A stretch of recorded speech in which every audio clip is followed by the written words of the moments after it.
Hello. I'm making this in case you Google me or my brand or just want a sample of me speaking. And also because I've had it on my to-do list for quite a while to make a YouTube video and start producing YouTube videos as well as a podcast. And so this is just ripping off the Band-Aid and getting to it. My name is 𝗖𝗢𝗡𝗘𝗖𝗧. I'm an educator, advocate, advisor, and adventurer. As an educator, I travel around nationally talking about neurodiversity, mental health, and disability topics.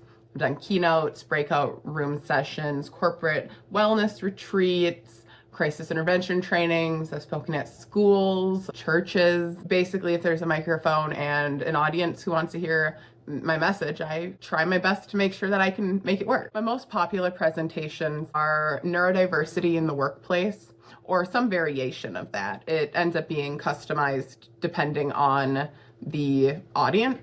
So often it's for attorneys, because I am an attorney, but also it can be just general neurodiversity information. I myself am neurodivergent, so I lead from a place of lived experience, but then I use all of my education and research skills to really create a more nuanced conversation about the strengths of neurodivergent people in the workplace and the necessity of having them, while also recognizing the weaknesses and how we can help accommodate more people, you know? I'm incredibly passionate about it. It's way easier to have my slide deck on and monologue about that for 2 hours than film this video, but it's something I care very, very deeply about. The second most frequent speech I give is about mental health recovery. Mental health recovery, as defined by 𝗪𝗪𝗧 in 2012, it's a working definition. And 𝗪𝗪𝗧 is the Substance Abuse and Mental Health Service Administration. The working definition is a process of change through which individuals improve their health and wellness, live a self-directed life, and strive to reach their full potential. There's 4 dimensions of mental health recovery: health, home, purpose, and community.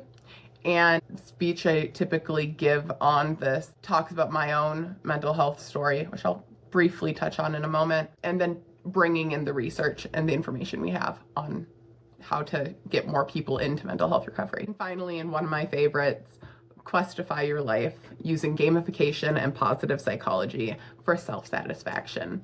This is a presentation that is a sneaky way to teach about self-accommodations and being creative in the way that you take care of yourself through the lens of being very nerdy. I live my life as if I'm in a video game or a fantastical world of Dungeons and Dragons, and with that I have a whole system that I present on in a flexible way to incentivize people to take their own accommodations into their own hands. As I mentioned before, I share from a place of lived experience. I share stories of my life as a disabled and neurodivergent individual. I talk about the first time I was hospitalized, which was 11, for mental health conditions and suicidal ideations. And then from there, I was in an inpatient treatment at age 14. 18, I was undergoing electroconvulsive therapy, which is modern day shock therapy, which I was doing while I was still in high school. I then lost a year of my memory, tried college, dropped out of college, tried another college later on, dropped out again, started developing a bunch of different other medical conditions, and overall I was struggling. I was just trying to survive.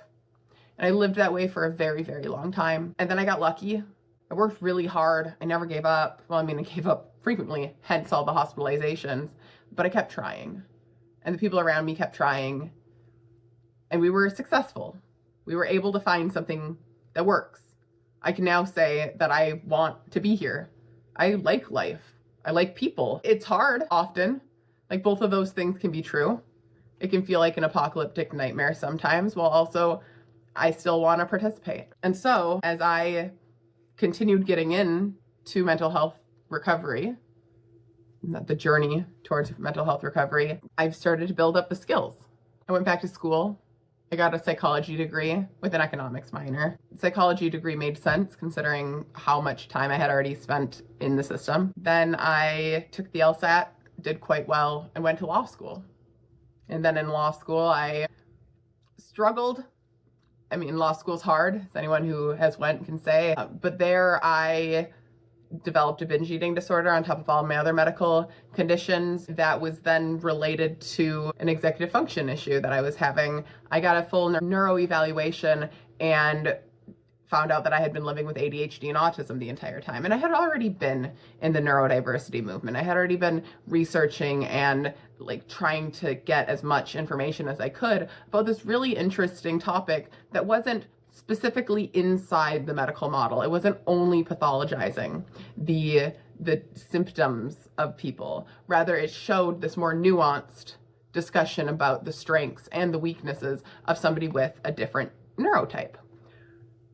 So I got the diagnosis, got medicated, and finished law school. And then I took the bar exam, and I was going to be a tax attorney because went on many side quests throughout all of this, and one of those was to get a comparative and international tax law master's degree, because why not? And instead of going the attorney route, I wanted to do something a bit more adventurous. So I stepped out into my own business. I grew up pretty low income. This is all very new to me, and part of the reason I'm even making this video is so that I can document this journey, the skills I build, the tools, the allies. You know, I built this company to share about my story, but also more importantly, share the tools and resources and education I've been able to gather throughout all of these years so that I can help others. And so that's the speaking side of my business. And with that, I also have the advocate and advisor part of my identity. And so I sit on the Minnesota State Advisory Council for Mental Health. I chair the local advisory council work group where I just really am trying to help support the local advisory councils of Minnesota. And then I'm the education chair for the Minnesota Disability Bar Association, getting more information out into the legal field about attorneys with disabilities and also how to help our clients with disabilities. And then I'm also an avid volunteer with the National Alliance on Mental Illness. I sit as the second vice chair for the Peer Leadership Council through NAMI. And I also am a frequent volunteer in their public speaking in our own voice program. I'm also an attorney, but I haven't quite figured out what I'm going to do with that. But I know I will be doing pro bono work because I did not take the bar exam and pass it and go through the oath to not use these skills to do something for my community. That's one side of like the coin of my business. The other side is Questify Your Life. And I mean, I named my business Questify Your Life LLC in large part because then people will get to ask me like, what is Questify Your Life? And I get to tell them. Questify Your Life is a gamified self-care system. It uses positive psychology principles to incentivize making life more fun and playful and doable. I treat myself, as I said earlier, like I'm a video game character or I'm a character in a game of Dungeons and Dragons. And I love it. It incentivizes creative self-care and creative accommodations.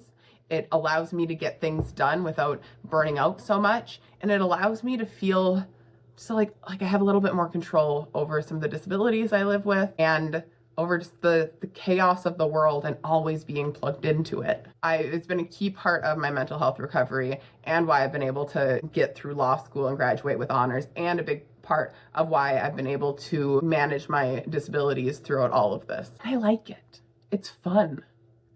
It's like spending the time that you would in creating your own Dungeons and Dragons campaign, but it's for your life. And the creativeness and artisticness of that is really important to me. And I'm also really trying to create content around it as well, both educational and motivational content, so that the tips and tricks that I know, the little things that I've ran through this system, like the DBT skills, the dialectical behavioral therapy skills I've learned to help regulate my distress functions, those type of things I can then move through the Questify Your Life system and have it just be easier to do. And that's really what I'm trying to get at. The Questify Your Life system is roughly split into 3 sections. You have the journey, which is the map. It's everything you're kind of going on. It's the principles, it's the rewards, it's the whole vibe of the story, it's your values. I'm just trying to bring that to the individuals, specifically neurodivergent individuals, in a way where they don't have to feel like they have to optimize themselves. Rather, they can just enjoy the journey. And then there's character. What is your character? What can you change? What can't you change? Who do you want to aim for? I know that for me, oftentimes when I'm playing a game, character creation is one of my favorite parts. So having that and bringing it into the real world, it works for me. And it works for a lot of other people as well. And I know that. And finally, quests. There's so many different types of quests, and it depends on what you value. For me, a lot of my quests end up being the simple but not easy quests, just to take care of myself. I am disabled, and I have a lot of ambitious dreams that I am following, and I'm going to show up and I'm going to do those things, but balancing that is a process. I also have dragon quests, and the way that I roughly explain a dragon quest, you need to understand what a dragon in this system is first. And a dragon is a social justice issue. That's something that is actively hurting people because of the systemic issues that are at play. Think ableism, racism, homophobia, classism, any of these things, I think of as dragons, so that I have something that, like, there's something to fight. Something that I can point at and be like, I know that there is actual harm happening. I can see it with that dragon. And that also helps with that feeling of like, I want to do something about this. Because I know individually, alone, I can't go out and fight every single dragon. No, that'd be a terrible plan for an adventurer. But if you specialize in one, mine is the disability, you start teaming up with people, all my advocacy work, then you can maybe make some changes. And I'm not saying just focus on one dragon and ignore the others. What I'm saying there is, if people, listen to the people who are specialized in the other dragons and help them, especially if people in your community are actively getting hurt by these dragons. It doesn't do anybody any good to just ignore the dragons in this world when we have the power to slowly chip away and make things better, to build better systems, more accessible systems. And so that draws you all the way back to my public speaking. The reason I do what I do, the reason a huge part of my marketing strategy is just volunteering my time to organizations that I feel like I can make a difference in. And truly, I'm still at the beginning of this quest. Like, this is all quite new to me. I just finished all of my bar exam prep and taking the bar and passing and taking the oath and all of that stuff less than 5 months ago. All of the being a business owner and focusing on like doing great things with my time and energy and resources, pretty new. I've been public speaking for the past 5 years. Basically, a couple months after I got into my recovery journey, I started sharing my story because I want people to feel seen, and I want people to have permission to identify as in mental health recovery, because I didn't even know that that was a possibility or something to aim for. I so look forward to all of the adventures that follow. And if by chance you've watched all of this and you're like, you know what, I do want to work with 𝗖𝗓 on a side quest or a speaking engagement, please just email me. My contact information is on my website, and I'm available for at least like some work, because I'm just here to really try to make a difference and also make enough money to live. And a thank you to all of the people who are silent supporters of me. All the people who I know will watch this just because they're curious to see what I'm up to. I'm so grateful for you. So thank you for following along and helping propel this journey, because I have no idea where any of this is going to take me, what audiences this is going to take me in front of, what adventures I'm going to be going on. I know that things will sometimes be incredibly rough. That's inevitable in this world. And I know sometimes things will be shiny and beautiful and grand.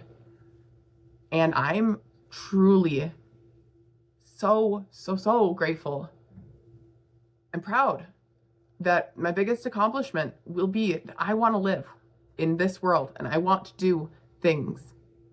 And I know that not everyone feels that way, and I want to help people take the steps to feeling that way. Anyway, like and subscribe.